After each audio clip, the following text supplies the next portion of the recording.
Breve prólogo del autor de este video. Dioniso de Halicarnaso vivió en la última mitad del siglo I a.C., pero sus fechas exactas son dudosas. Prácticamente lo único que sabemos sobre su vida son unas pocas notas autobiográficas extraídas de su propia obra. Vivió en Roma y parece haber sido un personaje con alguna influencia entre la minoría culta de esa ciudad. Su obra principal es la Historia Antigua de Roma, dividida en 9 libros. El resto de su obra, conservada al menos, se compone de textos de retórica, gramática, varias biografías y, como caso excepcional, un panfleto. Todas estas obras son de una extensión considerablemente menor a la de su obra principal. La Historia Antigua de Roma es un libro que tiene una clara intención política. Dioniso intenta demostrar que los romanos son básicamente helenos, por lo tanto su gobierno sobre Grecia no debe interpretarse como una dominación por parte de bárbaros. Fuera de este único punto, que es más que dudoso, Dioniso es considerado un autor de referencia, un autor confiable en la mayoría de los temas. La biografía de Aristodemo, incluida en la Historia Antigua de Roma, libro séptimo, párrafo tercero en adelante, parece haber sido concebida como un texto independiente, como una de sus biografías breves, pero fue integrado al texto de su obra principal a posteriori. En la Olimpiada 64, durante el arcontado de Milcíades en Atenas, esto es, en el 524 al 523 a.C., los tirrenos que habitaban cerca del Golfo Jonio y que, con el tiempo, fueron expulsados de allí por los celtas, y con ellos los umbros, los daunios y muchísimos otros bárbaros, intentaron destruir Cumas, la ciudad griega en el territorio de los ópicos, fundada por los eritreios y los calcidios, sin más justo motivo para su odio que la prosperidad de la ciudad. Cumas, efectivamente, era en aquel tiempo célebre en toda Italia por su riqueza, su poder y por otras ventajas, pues no sólo poseía el territorio más fértil de la llanura de la Campania, sino que también era dueña de los puertos más estratégicos en torno a Miceno. Los bárbaros, que aspiraban a estos bienes, marcharon contra Cumas con no menos de 500.000 hombres de infantería y 18.000 jinetes. Cuando estaban acampados cerca de la ciudad, le sucedió un prodigio asombroso que no se recuerda que haya ocurrido nunca en territorio griego ni bárbaro. Los ríos que corrían junto a su campamento, uno llamado Volturno y el otro Glanis, abandonando su curso natural, volvieron a sus manantiales y durante largo tiempo continuaron retirándose desde sus desembocaduras hasta sus nacimientos. Cuando los habitantes de Cumas se enteraron de este prodigio, entonces se atrevieron a entablar combate con los bárbaros, pues pensaban que la divinidad echaría abajo la superioridad de sus enemigos y, en cambio, elevaría su propia situación, que parecía ser débil. Y después de dividir todas sus fuerzas en 3 cuerpos, con uno de ellos vigilaron la ciudad, con otro protegieron las naves, y colocándose con el tercero delante de las murallas, recibieron a los atacantes. De este último cuerpo, 600 eran de caballería y 4.500 de infantería. A pesar de ser tan inferiores numéricamente, contuvieron a tantos miles de enemigos. Cuando los bárbaros observaron que estaban preparados para luchar, se lanzaron al ataque dando gritos a su manera, sin ningún orden, mezclada la infantería y la caballería,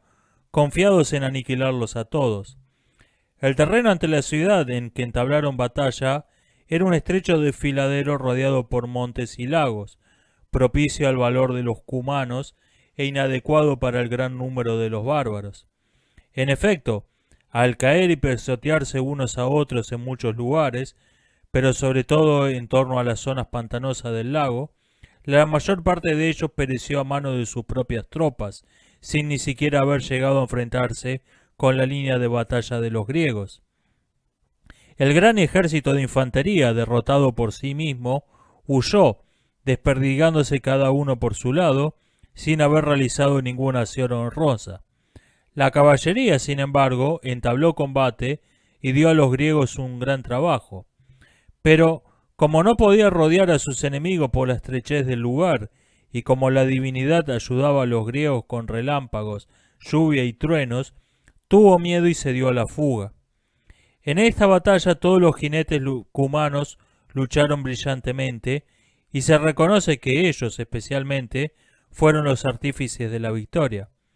Pero por encima de todos los otros, Aristodemo,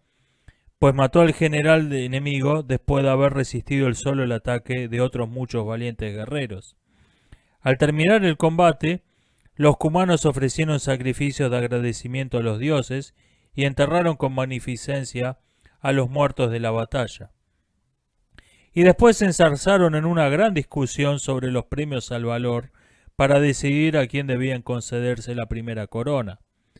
Los jueces imparciales querían premiar a Aristodemo y el pueblo entero estaba a su favor, pero los hombres poderosos deseaban concedérsela a Hipomedonte, el jefe de la caballería, y todo el senado lo apoyaba. El gobierno de los cumanos era en aquel tiempo una aristocracia y el pueblo no tenía poder en muchos asuntos. Como se produjo un enfrentamiento a causa de esta disputa, los más ancianos, temerosos de que la rivalidad llegase a las armas y a los asesinatos, convencieron a ambas partes para que consintieran en que cada hombre recibiera iguales honores. A partir de entonces, Aristodemo se convirtió en defensor del pueblo y, como había cultivado la facultad de la oratoria política, se atrajo a las masas, ganándoselas con medidas favorables, poniendo en evidencia a los hombres poderosos que se habían apropiado de los bienes públicos y favoreciendo con su propio dinero a muchos pobres. Por estas razones resultaba odioso y temible para los jefes de la aristocracia.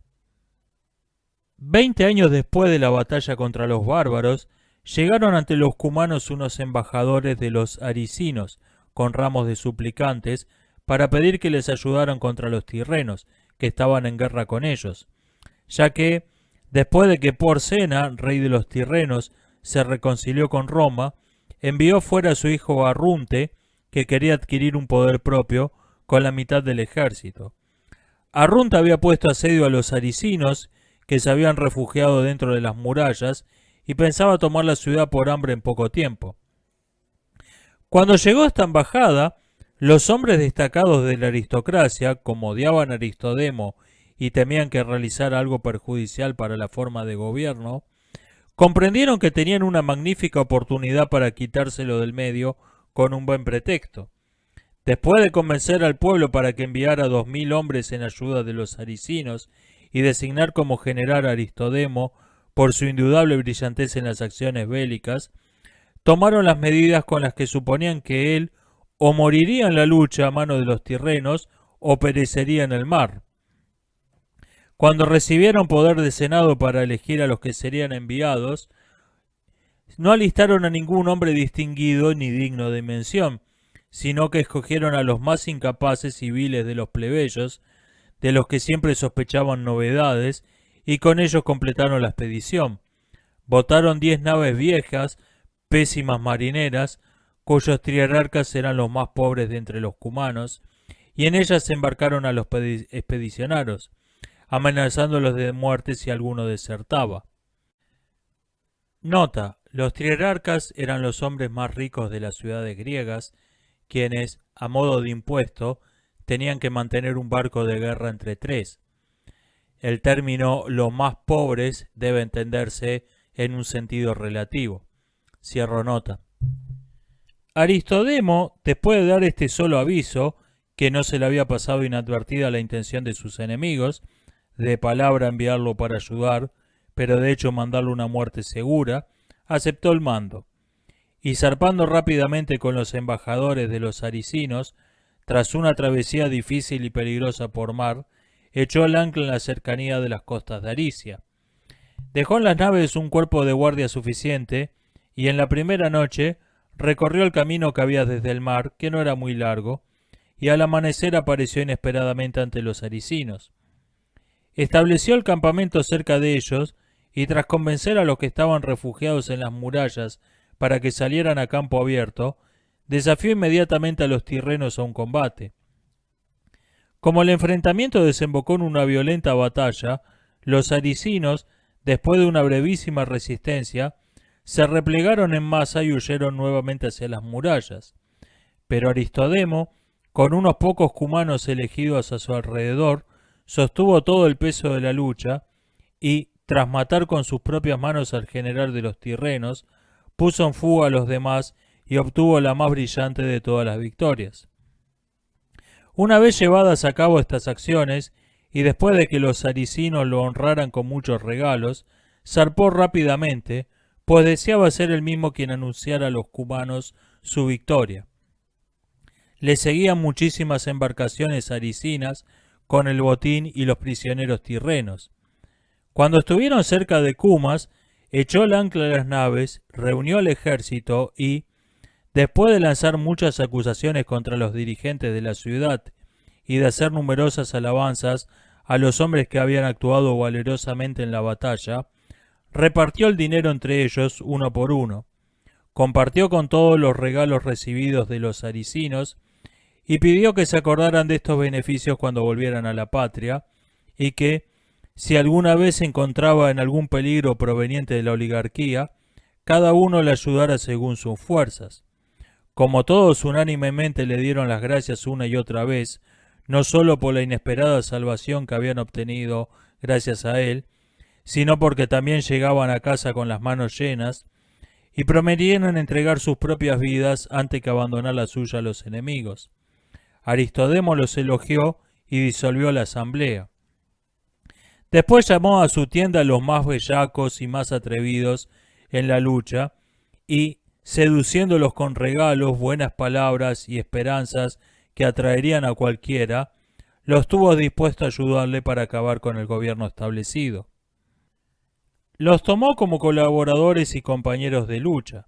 fijó lo que cada uno debía hacer, dio gratuitamente la libertad a los prisioneros que traía para ganarse también su favor, y después navegó con las naves engalanadas hacia los puertos de Cumas. Cuando los soldados desembarcaron, sus padres, madres y los demás parientes, sus hijos y mujeres fueron a su encuentro, abrazándolos con lágrimas, besándolos y llamando a cada uno con los apelativos más cariñosos.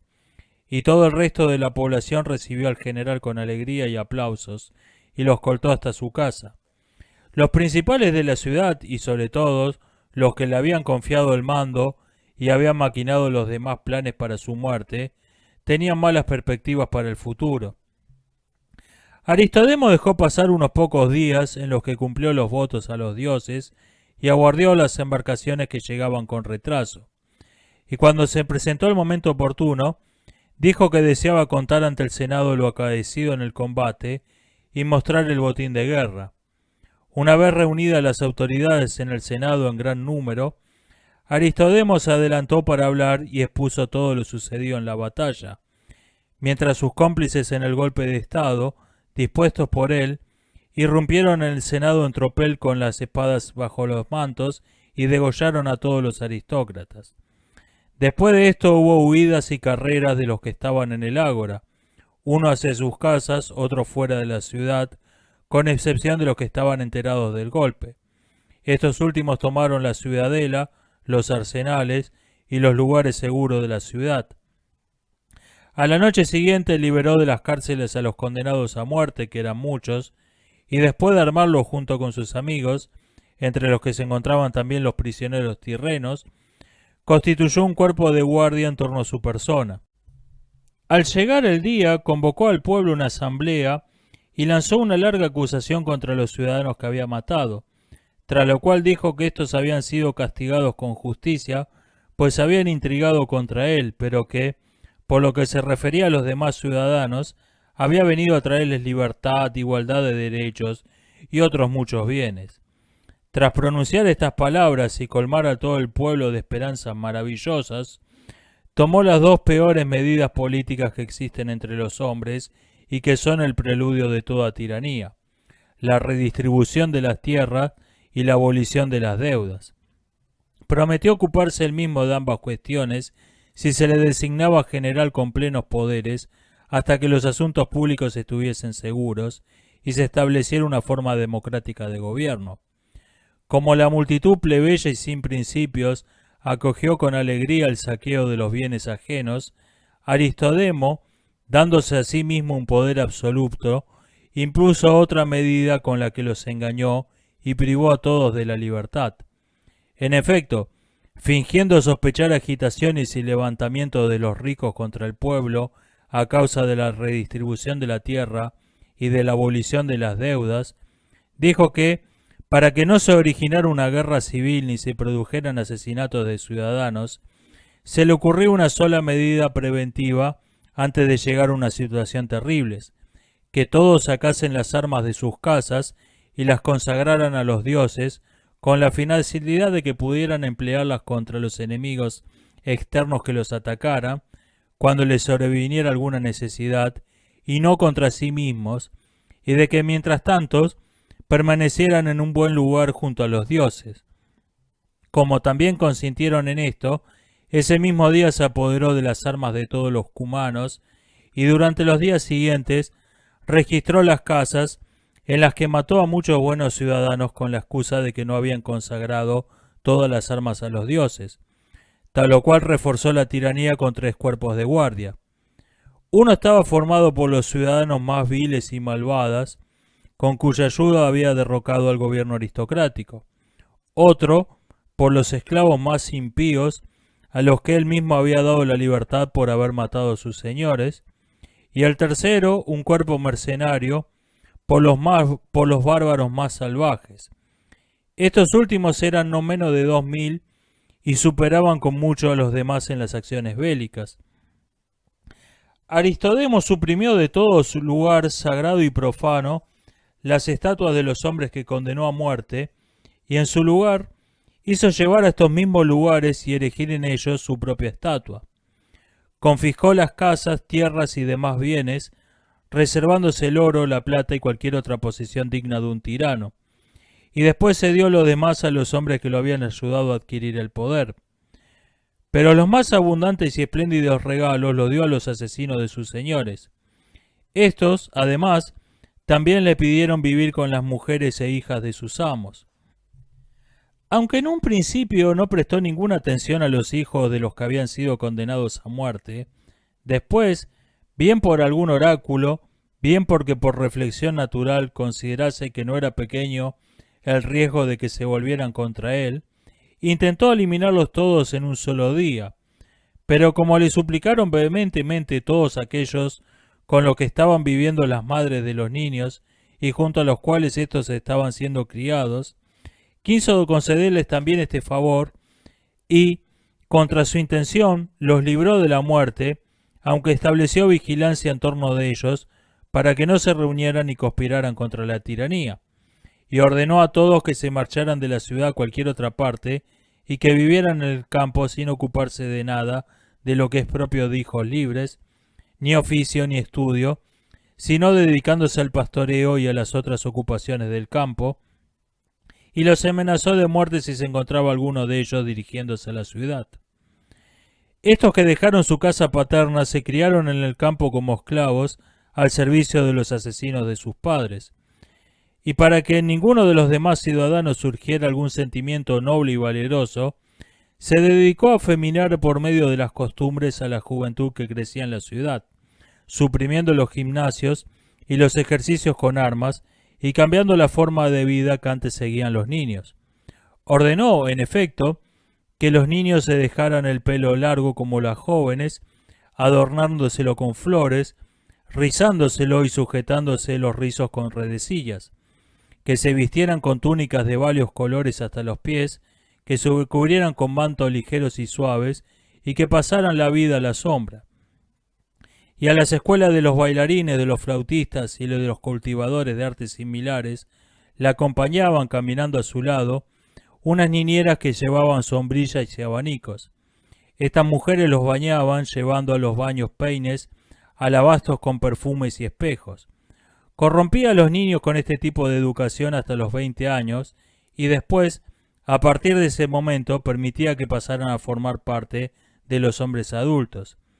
Tras ofender y ultrajar a los cumanos de muchas otras formas, sin abstenerse de ningún acto lujurioso y cruel, cuando consideraba que poseía la tiranía con seguridad, ya viejo, pagó un castigo grato tanto a los dioses como a los hombres y fue completamente aniquilado.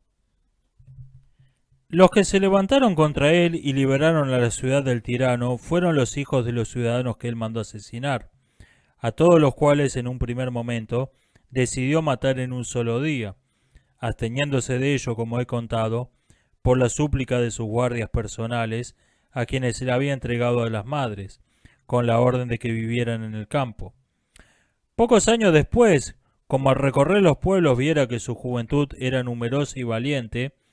temió que conspiraran y se levantaran contra él, y quiso apresurarse a matarlos a todos antes de que alguien se percatara de su intención. Reunió a sus amigos y examinó con ellos cuál sería la manera más fácil y rápida de matarlos en secreto. Los jóvenes que se habían enterado, bien porque se lo hubiera revelado a alguno de los que lo sabían, bien porque ellos mismos lo sospecharan, reflexionando sobre lo que era más probable, huyeron a las montañas llevándose los utensilios agrícolas. Enseguida llegaron en ayuda los exiliados de Cumas que vivían en Capua, entre los cuales los más distinguidos y los que poseían el mayor número de seguidores eran los hijos de Hipomedonte, el que fue jefe de la caballería en la guerra contra los tirrenos. Y no solo estaban armados ellos, sino también que les trajeron armas y reunieron un grupo no pequeño de mercenarios y de amigos. Cuando se juntaron todo, bajando como bandoleros, devastaron los campos de los enemigos, liberaban a los esclavos de sus amos, soltaban y armaban a los encarcelados, y lo que no podían llevarse, en parte lo quemaban y en parte lo destrozaban. Al tirano, que no sabía de qué modo debía combatirlos, pues ni atacaban abiertamente, ni pasaban mucho tiempo en los mismos lugares, sino que calculaban realizar las incursiones por la noche hasta el amanecer y por el día hasta el anochecer, y que muchas veces había enviado en vano soldados en ayuda del territorio, se le presentó uno de los rebeldes con el cuerpo azotado, enviado por los exiliados como si fuera un desertor. Este hombre, después de pedir impunidad, le prometió llevar las tropas que enviara con él al lugar en que los exiliados pensaban acampar la noche siguiente. El tirano, inclinado a confiar en él porque no pedía nada y porque ofrecía su propia persona como prenda, envió a los más fieles generales con numerosos jinetes, con un cuerpo mercenario,